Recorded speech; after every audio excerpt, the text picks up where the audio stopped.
যে আপনারা ক্ষমতা দখল করতে পারেননি, দখল করেছে মথা। এবং আমরা দেখলাম সেটা নিয়ে বিজেপির কোনো ধরনের উত্তাপ নেই। কেন?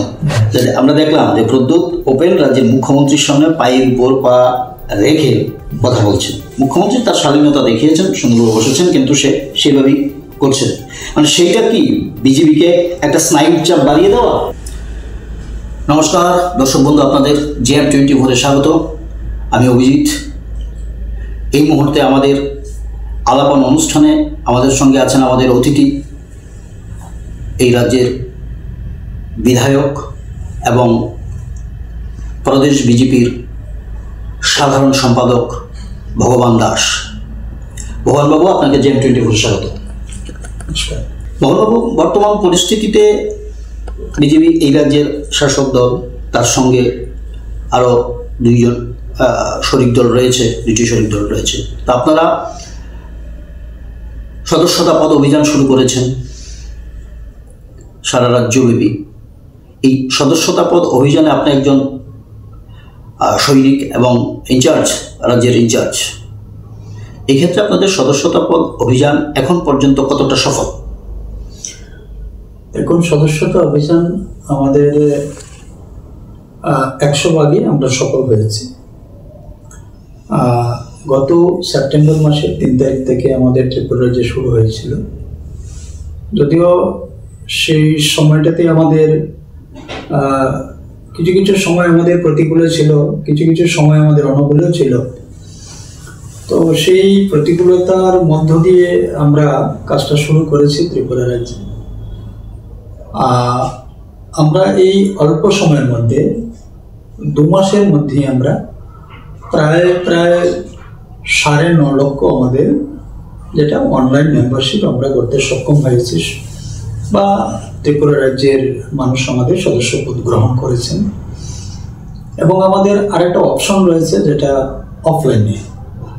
অফলাইনটা এই জন্যেই, যেমন আমাদের কিছু প্রত্যন্ত এলাকা রয়েছে যেখানে হয়তো ইন্টারনেট প্রবলেম রয়েছে, বা হয়তো একটা পরিবারে 3 জন ভোটার আছেন কিন্তু মোবাইল একটা রয়েছে, ওনারাও আগ্রহ প্রকাশ করছেন বিজেপির সদস্যপদ গ্রহণ করার জন্য। তো তাদেরকে সদস্য করার জন্য আমাদের অফলাইন ফর্মগুলো রয়েছে, এবং সেগুলো আমাদের পরবর্তী সময় আমরা সেন্ট্রালি সেটাকে অনলাইনে আমরা করে নিচ্ছি।